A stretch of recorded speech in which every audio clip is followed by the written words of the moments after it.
មេព្រោះពុកម៉ែបងប្អូនអរគ្នាបាទថ្ងៃនេះពូគង់មកតវីដេអូមួយមេរៀនមួយណាមេរៀននេះគឺមេរៀនដែលរៀបចំកសិដ្ឋានពូគង់អត់បានចេញវីដេអូយូរហើយបាទអញ្ចឹងចេញបានវគ្គ1វគ្គ2ប៉ុណ្ណោះឥឡូវនេះគឺជាប្រភេទវីដេអូវគ្គ3เนาะបាទវគ្គ3នេះវីដេអូមួយនេះបងប្អូនទាំងអស់គ្នាអាចធ្លាប់បានទស្សនាវីដេអូពូគង់កន្លងមកហើយដែលពូគង់លីមានវេនដាក់5ថ្ងៃ5វេន4វេនដាក់ម្ដងដាក់កូនមន់ថែមប៉នអាម៉េចណាហើយលក់កូនមន់អាម៉េចលក់4វេនដាក់មួយវេននឹងយ៉ាងម៉េចអីយ៉ាងម៉េចទស្សនាវីដេអូមុនเนาะដើម្បីឆ្លៃលៃរលុយរចំណូលនៅក្នុងកសិដ្ឋានเนาะបាទប៉ុន្តែវីដេអូមួយនេះជាវីដេអូវគ្គ3ពង្គងសូមនិយាយពីសវត្ថភាពនិងការ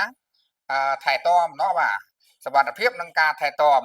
អញ្ចឹងសវត្ថភាពក្នុងការថែទាំពេលណាដែលយើងបង្កើតកសិដ្ឋានបានហើយបើកាលណាយើងមិនមានជំនាញក្នុងការថែទាំមិនមានវិធីសាស្ត្រក្នុងការទប់ស្កាត់បញ្ហាផ្សេងៗនៅក្នុងកសិដ្ឋាននេះធ្វើឲ្យបងប្អូនយើងចិញ្ចឹមក៏អត់បានជោគជ័យដែរเนาะបាទអញ្ចឹងវីដេអូមួយនេះសំខាន់เนาะបងប្អូនណាបាទសំខាន់ណាបងប្អូនទស្សនាឲ្យចប់ដើម្បីទទួលបានចំណេះដឹងខ្លះៗពីពង្គងបន្ថែមទៀតក្នុងការបង្កើតកសិដ្ឋានមួយនេះបាទចឹងពង្គងដបងពង្គងសុំដបងពង្គងសុំនិយាយអំពីខ្លោងទ្វារដែលយើងចូលเนาะពង្គងសុំរំលឹកកន្លែងហ្នឹងតិចណាខ្លាចបងប្អូនយើងអត់តន់เนาะបាទនេះគឺកន្លែងចំណុចខ្លោងទ្វារនេះគឺយើងមានរបងណាមានរបងមមតំដែលมันអាចឲ្យសត្វឆ្កែសត្វឆ្មាយចូលទៅក្នុងកសិដ្ឋានយើងបានเนาะទី1ទី2កន្លែងដែលពង្គងធ្វើគូសនេះហើយពង្គងសរសេរដាក់ថាកំបោរเนาะបាទសរសេរដាក់ថាកំបោរនេះគឺជាប្រភេទកន្លែងដែលសវត្ថភាពផ្លូវចូលเนาะបាទយើងពង្គងអាចថាបង្ហាញពីវិធីសាស្ត្រកន្លែងដាក់កំបោរនេះគឺយើងអាចចាក់សាបเนาะចាក់សាបហួសមកក្រៅខ្លោងទ្វារណាក្រៅលបងយើងណាក្រៅលបងហួសមកមុខ2ម៉ែត្រហួសទៅក្រោយ2ម៉ែត្រអីចឹងទៅវា4ម៉ែត្រเนาะបាទហើយតែទឹងប៉ុនមកផ្លូវតែម្ដងទៅចឹង4ម៉ែត្រនេះយើងចាក់សាបថ្លឹងឲ្យស្មើเนาะឲ្យស្មើគ្នាហើយយើងរៀបឥតតាន់ណាឥតតាន់រៀបកវ៉ាត់នេះអាគៀននេះเนาะបាទអាគៀននេះយើងរៀបឥតតាន់កវ៉ាត់វាមកជុំចឹងទៅដើម្បីយើងធ្វើការដាក់កបោទៅវាអត់ហៀវាអត់ហូរចោលណាវានៅក្នុងអឺប្លុកដែលយើងធ្វើដាក់ហ្នឹងឬក៏បើសិនជាយើងអត់ដាក់កបោសទេយើងអាចនឹងដាក់លាយជាទឹកសម្រាប់មេរោគទឹកថ្នាំសម្រាប់មេរោគណាយកមកចាក់ក្នុងហ្នឹងដើម្បីឲ្យយើងជិះទៅឆ្លងម៉ូតូកង់អីចេញចូលចឹងទៅណាឲ្យវាលាងកង់ហ្នឹងដោយទឹកស្លាប់មេរោគទឹកថ្នាំស្លាប់មេរោគឬក៏ទឹកឬក៏កបោសហ្នឹងដើម្បីសម្លាប់មេរោគកុំឲ្យវាដោយមេរោគចូលទៅក្នុងកសិដ្ឋានយើងហើយសំខាន់អាហ្នឹងជំហានទី1เนาะបាទហើយមួយទៀតពូគង់ចង់ប្រាប់បងប្អូនយើងថាអ្នកនៅនេះគឺធម្មតានេះផ្ទះនៅពូគង់សរសេរថាផ្ទះនៅណាអែបនឹងលបងក្បែរមាត់ទ្វារเนาะដើម្បីកុំឲ្យទៅនៅឆ្ងាយពេកព្រោះធម្មតាយើងបង្កើតកសិដ្ឋានកន្លែងរស់នៅយើងចែកឲ្យដាច់កន្លែងចិញ្ចឹមសត្វហ្នឹងគឺយើងឆ្ងាយពីគ្នាផងដែរដើម្បីកុំឲ្យចេះតែនៅទៅវិចិត្រវិគានឹងរបស់ចិញ្ចឹមនឹងពេកក៏អត់ល្អដែរเนาะបាទអញ្ចឹងពូគង់សូមណែនាំបន្តទៀតពីផ្ទះនៅនេះធម្មតាពេលខ្លះយើងទាំងអស់គ្នាធ្វើកសិដ្ឋានដោយខ្លួនឯងកាន់ដោយខ្លួនឯងហើយយើងត្រូវតែមានវិធីសាស្ត្រដើម្បីដឹងដែរថាតើយើង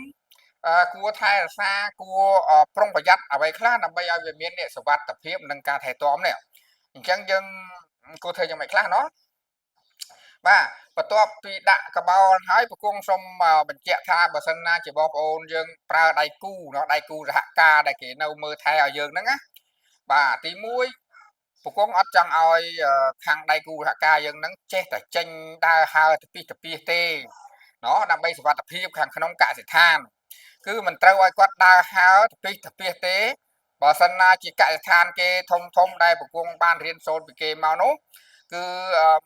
គេអត់ឲ្យចេញចូលតែម្ដងមួយសប្តាហ៍អីគេអាចឲ្យចេញតែមួយពេលឬពីរពេលឯប៉ុណ្្នឹងទេមិនមែនចេះតែទៅមកចេញចង់ចេញស្មាណាចេញចង់ចូលស្មាណាចូលអត់ទេណាបាទអត់ទេគេអត់ឲ្យចេញចូលទេអ្នកដែលនៅថែរក្សាសត្វចិញ្ចឹមមិនថាសត្វមាន់មិនថាសត្វជ្រូកទេកសិដ្ឋានគេធ្វើតែរបៀបគ្នានេះឯងเนาะស្តៀងតែគ្នានេះឯងបាទអញ្ចឹងសុវត្ថិភាពអ្នកដែលនៅថែរក្សាហ្នឹងគឺមិនអាចចេញចូលបានដោយសេរីទេ បាទមួយទឹកអីចង់ចេញមកក្រៅឲ្យចេញម្ដងឬពីរដងអីប៉ុណ្្នឹងទេเนาะបាទហើយសំខាន់ស្បៀងអាហារដែលនៅក្នុងនេះគឺយើងអ្នកម្ចាស់នេះគឺយើងអាចចេញចូលត្រឹមតែក្នុងត្រង់ហ្នឹងទេក្នុងក្នុងផ្ទះហ្នឹងចេញមកមាត់ក្រៅចូលទៅក្នុងដល់ត្រឹមហ្នឹងเนาะយើងមិនអាចចេះតែដើរទៅពីទៅទេសូម្បីតែយើងគ្នាយើងក៏ដោយមិនអាចប្រមូលមិត្តភ័ក្តិប្រមូលម៉ាក់ភឿនដើរមើលមន់មើលចាបមើលសัตว์អីនៅមើលមន់មើលទាយើងនៅក្នុងនឹងបានទេเนาะបាទអាហ្នឹងគឺហាមតែម្ដងបាទពីព្រោះយើងមិនប្រយ័ត្នចំណុចនេះទេកាលណាយើងធ្វើកសិដ្ឋានវាអស់លុយច្រើនហើយយើងទៅនាំ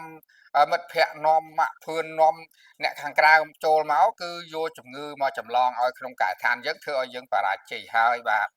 ចំណុចនេះពិសេសណាស់ចាក់សោមិនអាចឲ្យអ្នកណាចេញចូលបានដោយស្រួលទេเนาะបាទទី2ដូចជាដៃគូសហការយើងដែលនៅក្នុងនេះណានៅក្នុងកសិដ្ឋានដែលនៅថែរក្សាហ្នឹងណាមិនត្រូវឲ្យគាត់ទៅទិញដូចជាមន់ទាឬក៏សត្វស្លាបផ្សេងเนาะដូចមានចាបមានអីផ្សេងដែលថាទិញពីផ្សារមកយកមកចម្អិនក្នុងនឹងក្តីឬក៏ទិញឆ្អិនស្រាប់យកមកញ៉ាំក្នុងនឹងក្តីគឺ no អត់បានដាច់ខាតតែម្ដងបាទបើសិនជាបងប្អូនគាត់នៅខាងក្នុងហ្នឹងគាត់ថាគាត់ចង់ញ៉ាំមន់ញ៉ាំទាខាងក្នុងកសិដ្ឋានយើងមានឲ្យគាត់ហូបចោះมันអាចឲ្យគាត់ទិញយកមកទេសូម្បីតែសាច់សូម្បីតែអីក៏អត់បានដែរសម្លស្រាប់ក៏អត់បានដែរเนาะបាទអញ្ចឹងកន្លែងហ្នឹងមួយគឺពគង់សុំផ្ដាំเนาะបាទព្រោះអាហ្នឹងឯងប្រភពឆ្លងមេរោគបាទអញ្ចឹងពគង់សុំផ្ដាំហើយផ្ដាំទៀតថាសូម្បីតែយើងអ្នកខ្លួនឯងហ្នឹងក៏ហាមបើចង់ញ៉ាំសាច់គោសាច់ជ្រូកអីទៅបើថាយើងអត់ចាំជ្រូកយើងចាំតែមាន់យើងញ៉ាំសាច់គោសាច់ជ្រូកយើងកុំញ៉ាំសាច់បាក់សីយើងកុំញ៉ាំសាច់មាន់យើងកុំញ៉ាំសាច់ទានៅក្នុងហ្នឹងអត់បានទេเนาะបាទអាហ្នឹងសំខាន់ដែរណាពគង់ធ្លាប់ជួបហើយមួយទៀតដោយរឿងអ្នកចិត្តខាងយើងចូលលេងដើរនាំទៅមើលអានេះនាំទៅមើលអានោះអាហ្នឹងឆ្ងាយមែនទែនបងអត់ឲ្យធ្វើយ៉ាងដាច់ខាតហើយเนาะសូម្បីតែពគង់ធ្លាប់បើកកសិដ្ឋានពគង់ឲ្យអតិជនមករៀនអីចឹងណាសភាការមករៀនចឹងណាពគង់អត់ឲ្យដើរមើលទេเนาะអត់ឲ្យដើរមើលទៅពីទៅទេបាទអាហ្នឹងគឺធ្វើអញ្ចឹងគឺប្រយ័ត្នសុវត្ថិភាពខ្ពស់មែនទែនតែបងអញ្ចឹងបើកាលណាអ្វីទាំងហ្នឹងដូចពគង់បានប្រាប់ហើយដៃគូសហការយើងគាត់ចេះហើយគាត់ដឹងហើយគាត់យល់ច្បាស់កន្លែងចំណុចហ្នឹងហើយនៅបន្តមកដល់រឿងខែតអំកូនមន់ម្ដងเนาะបាទហើយកន្លែងនេះគឺរងមួយទៀតសម្រាប់ញាស់និងថែទាំកូនមន់ចាប់ពីដាក់ពងញាស់រហូតដល់អាយុ21ថ្ងៃគឺនៅក្នុងអាគារឬក៏នៅក្នុងរោងមួយនេះเนาะបាទក្នុងរោងមួយនេះយើងថែទាំកូនតូចកូនធំនៅហ្នឹងរហូតដល់អាយុលើសពីអាយុ21ថ្ងៃបានយើងបញ្ជូនចេញទៅដាក់កន្លែងដែលយើងត្រូវបំពន់សាច់เนาะបាទអញ្ចឹងគឺប្រគំសុំប្រាប់ឲ្យដៃគូដែលសហការជាមួយយើងហ្នឹងឲ្យគាត់ចេះធ្វើយ៉ាងណាឲ្យគាត់ចេះថែទាំเนาะបាទគាត់ចេះវាក់សាំងណាកូនមន់ញាស់មកបានមួយថ្ងៃធ្វើវាក់សាំងអីកូនមន់ញាស់មកមួយថ្ងៃធ្វើវាក់សាំងអីគឺត្រូវឲ្យគាត់ចេះឲ្យច្បាស់เนาะឲ្យចេះច្បាស់ដើម្បីឲ្យគាត់ថែទាំកូនមន់បានល្អថែទឹកថែកម្ដៅថែភ្លើងយ៉ាងណាដើម្បីឲ្យកូនមន់ល្អเนาะកូនមន់មិនមែនចេះតែចេញមកយកមកដាក់ឲ្យស៊ីមានចំណីច្រើនស៊ីទៅគឺថាបានជោគជ័យទេเนาะអត់ទេអញ្ចឹងយើងត្រូវតែយកដឹងតិចនិចធ្វើវាក់សាំងដឹងតិចនិចក្នុងការឲ្យចំណីឲ្យទឹកเนาะបាទអញ្ចឹងបានចិញ្ចឹមកូនមន់បានល្អឲ្យកម្ដៅទៀតបាទបន្ទាប់មកឲ្យថែទាំនៅក្នុងនេះបានអាយុ21ថ្ងៃเนาะបាទអាយុ21ថ្ងៃเนาะបាទ21ថ្ងៃបាទក្រោយពីនៅក្នុងនេះបាន21ថ្ងៃគ្រប់អាយុ21ថ្ងៃហើយយើងធ្វើវាក់សាំងបាន3មុខហើយណាបាទ3មុខហើយបាទយើងធ្វើវាក់សាំងបាន3មុខហើយเนาะអញ្ចឹងយើងត្រូវបញ្ជូនឡើងមកហើយเนาะឡើងបញ្ជូនមកហើយបញ្ជូនទៅរកកន្លែងបន្ទប់ទាំងអស់នេះអញ្ចឹងបញ្ជូនមកដល់បន្ទប់ហើយបន្ទប់ពគង់សុំណែនាំមករឿងនេះបន្ទប់នេះមួយเนาะបាទសុំណែនាំពីរឿងរោងមួយនេះកាលណាយើងធ្វើអត់ត្រូវຂະຫນាតក៏វាគុណភាពមិនទៅជាល្អដែរអញ្ចឹងពគង់សូមបង្ហាញຂະຫນាតមួយเนาะຂະຫນាតមួយពគង់ថាឲ្យ4គុណនឹង10ឬក៏4គុណនឹង15ឬក៏4គុណនឹង20តាមដែលអាចធ្វើទៅបានអញ្ចឹងពគង់4នេះពគង់ប្រាប់ថាមិនឲ្យធ្វើធំទេ4នេះគឺមានន័យថាទទឹង4ម៉ែត្រเนาะទទឹង4ម៉ែត្របដោយ15ម៉ែត្រឬក៏20ក៏បាន15ក៏បាន10ក៏បានអាស្រ័យតែដែលយើងចង់ធ្វើជំហានទី1เนาะបាទអ ចឹងគឺសំខាន់គឺតតឹង4ម៉ែត្រប្រគល់ឲ្យធ្វើធំទេឲ្យធ្វើតតឹង4ម៉ែត្រទេឆ្លងបត់វិសោធកន្លងមកឃើញថាធ្វើអាទូចហ្នឹងល្អជាងអាធំពីព្រោះអាទូចនេះថ្ងៃហើយយើងធ្វើតតឹងថ្ងៃเนาะបាទតតឹងថ្ងៃអាគារយើងបដោយវាតតឹងថ្ងៃเนาะស្រួលនឹងថ្ងៃចាំងពីលិចចាំងពីកើតមកឲ្យថ្ងៃឆ្លងកាត់រោងយើងនឹងបានស្រួលចឹងណាដើម្បីឲ្យវាសម្លាប់មេរោគឃ្លាមេរោគហើយកុំឲ្យមានសំណើមនៅក្នុងកុំឲ្យវាមានជាប់សំណើមនៅក្នុងទ្រុងចិញ្ចឹមរបស់យើងនេះពេលណាដែលមានសំណើមនៅក្នុងនេះគឺកើតបញ្ហាច្រើនណាស់เนาะបាទធម្មតាទ្រុងនេះយើងធ្វើឲ្យយើងចាក់សាបស្អាតហើយណាយើងចាក់សាបស្អាតហើយយើងបាញ់ថ្នាំសម្លាប់មេរោគស្អាតហើយយើងបាច់កបោស្អាតហើយបានយើងទៅហាលអង្កាមឲ្យក្តៅយកមកចាក់ឲ្យបានកាន់តែក្រាស់កាន់តែល្អเนาะបាទចាក់ឲ្យណាឲ្យបានមួយទឹកយ៉ាងតិចក៏បានកម្រាស់មួយទឹកដែរពីព្រោះមន់នៅក្នុងនេះយើង3ខែបានយើងចាប់លក់3ខែបានយើងចាប់លក់មន់អស់បានយើងចាប់ដើមរឿងកាមនឹងចេញបោះសម្អាតវាហើយបាញ់ថ្នាំសម្លាប់មេរោគអី clear ស្អាតទៅបានដាក់កាមថ្មីចូលទៀតយើងធ្វើការចិញ្ចឹមបន្តទៀតអញ្ចឹងណាអញ្ចឹងមានប្រគងមានបងប្អូនយើងខ្លះធ្លាប់ខមមិនសួរប្រគងដែរថាអាហ្នឹងប្រហែលថ្ងៃបានកើបកាមចេញម្ដងเนาะអត់កើបទេណាប្រគងសូមប្រាប់ថាទាល់តែចាប់មន់លក់បានយើងកើបកាមនឹងចេញកើបកាមហ្នឹងវាលាយឡំជាមួយអាចមន់ហ្នឹងដើម្បីយកទៅទុកធ្វើជីឬក៏ទុកលក់ឲ្យអតិថិជនដែលក៏ទិញយកទៅធ្វើជីបាទអញ្ចឹងគឺពិសេសណាស់เนาะបាទចំណុចហ្នឹងគឺជាចំណុចពិសេសហើយប្រគងសូមផ្ដាំមួយទៀតរឿងចំណីរឿងអីហ្នឹងបើបានដាក់ខាងក្រៅទ្រុងហ្នឹងឲ្យស៊ីកាន់តែល្អហើយមួយទៀតដោយរឿងទឹកក៏ដោយចាដាក់ខាងក្រៅកុំឲ្យដាក់ទៅក្នុងទ្រុងកាលណាវាសើមទ្រុងវាសើមកាមហ្នឹងទៅវាធ្វើឲ្យស្អុយវាធ្វើឲ្យកើតសត្វល្អិតវាធ្វើឲ្យកើតស្រមោលធ្វើឲ្យមានបញ្ហាអញ្ចឹងបងប្អូនទាំងនេះគួរតែដាក់វាក្រៅទៅមកណានៅតាមសម្យ៉ាប់មុខហ្នឹងយើងធ្វើមានធ្លាប់ឃើញប្រគងធ្វើត្រង់មន់ហើយដែលមានរស័យអញ្ចឹងទៅឲ្យក្បាលមកស៊ីខាងក្រៅអញ្ចឹងណាបាទអញ្ចឹងយើងអត់បានចូលទៅជន់នៅក្នុងកន្លែងចំណីវានេះផងហើយមួយទៀតក៏យើងអត់បានដាក់ទឹកខាងក្រៅក៏វាអត់បានទៅសើមនៅក្នុងបរិវេណខាងក្នុងដែរអញ្ចឹងកាលណាវាស្ងួតអត់សើមគឺគុណភាពល្អណាស់បាទគុណភាពល្អណាស់អញ្ចឹងអ្វីដែលប្រគងចង់ណែនាំខ្លះដែលប្រគងមានបទពិសោធន៍เนาะបាទហើយទាំងអស់នេះជាចំណុចពិសេសណាស់បងប្អូនទស្សនាឲ្យដល់ចប់เนาะចំណុចពិសេសប្រគងលើកយកមកជម្រាបជូនបងប្អូនយើងដើម្បីឲ្យបងប្អូនយើងមានផ្លូវធ្វើមានគំរូធ្វើដើម្បីធ្វើទៅទទួលបានជោគជ័យเนาะបាទហើយកសិដ្ឋានមួយមិនមែនចំនឹងត្រាំត្រែងបានយូរឆ្នាំពេកទេเนาะបាទមើលតែរៀងធ្លាក់បន្តិចអន់បន្តិចគេអាចបំលែងវាពីនេះពីនោះអីផ្សេងអញ្ចឹងដើម្បី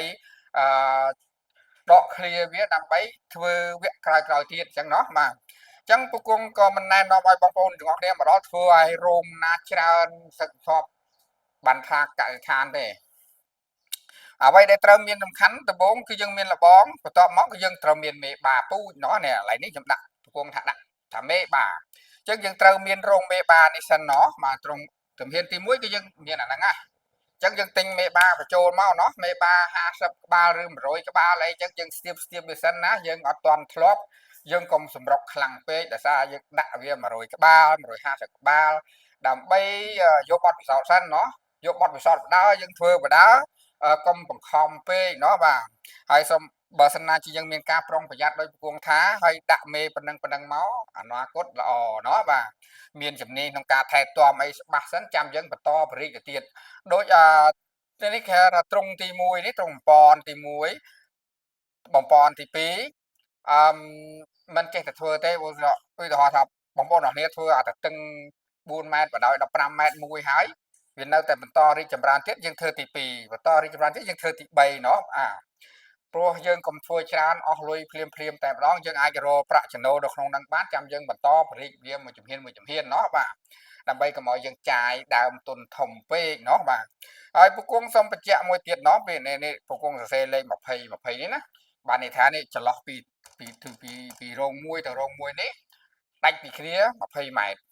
ហើយយ៉ាងតិចបំផុតក៏10ម៉ែត្រដែរប៉ុន្តែបើបាន20ម៉ែត្រកាន់តែល្អអានេះ20ម៉ែត្រទៀតដកពីគ្នា20ម៉ែត្រទៀត ដើម្បីជៀសវាងកុំឲ្យវាមានជំងឺឆ្លងเนาะឧទាហរណ៍ថារោងនេះឬក៏រោងនេះកើតជំងឺអាណាមួយអញ្ចឹងទៅវាអាចនឹងប្រឈមឆ្លងគ្នាបើសិនណាជាយើងមិនបាន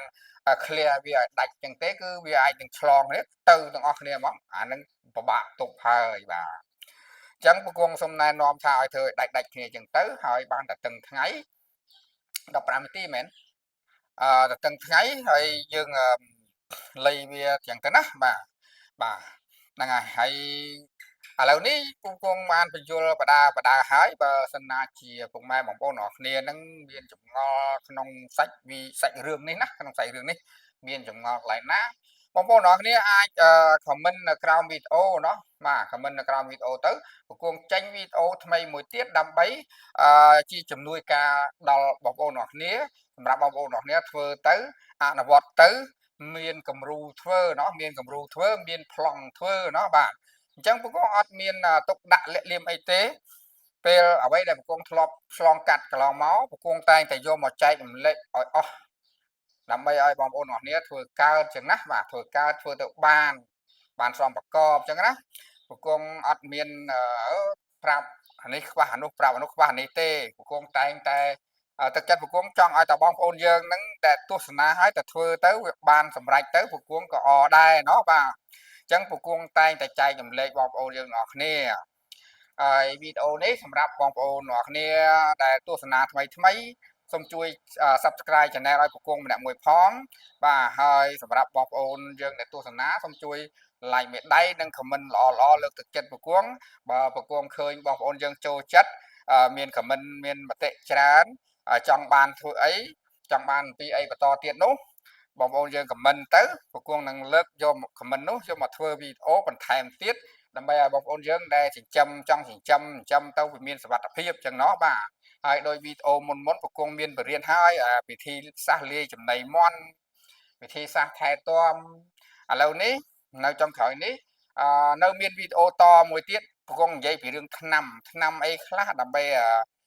បង្ការពារនៅក្នុងកសិដ្ឋានហ្នឹងហើយយើងគួរវាទុកដើម្បីយើងត្រូវការហើយយើងមិនចាំបាច់ទៅរយណាយើងមានភ្លាមដោះស្រាយភ្លាមเนาะបាទអាហ្នឹងចាំវីដេអូក្រោយមួយទៀតចាស់ដើម្បីកុំឲ្យវីដេអូហ្នឹងវែងពេកហើយយើងក៏សន្មត់ថាការថែទាំវាសុវត្ថិភាពណាស់ទៅហើយឲ្យបានតែប្រហែលពងប្រាប់ហ្នឹងទៅការពារបានតែប៉ុណ្ណឹងគឺល្អហើយបាទបើសិនណាជាមានចំណុចឆ្ងល់បងប្អូន comment បាទពងនឹងធ្វើវីដេអូថ្មីមួយទៀតเนาะបាទហើយចងចាំទស្សនាវីដេអូបន្ទាប់ពងសូមបង្ហាញអំពីថ្នាំเนาะថ្នាំថាយើងត្រូវមានថ្នាំអីខ្លះថ្នាំប្រមាណមុខដើម្បីទប់ទល់នៅក្នុងកសិដ្ឋានយើងសគួរเนาะបាទអញ្ចឹងពងសូមបញ្ចប់ត្រឹងប៉ុណ្ណឹងเนาะបាទចាំជួបគ្នានៅវីដេអូថ្មីទៀតបន្តទៀតเนาะបាទ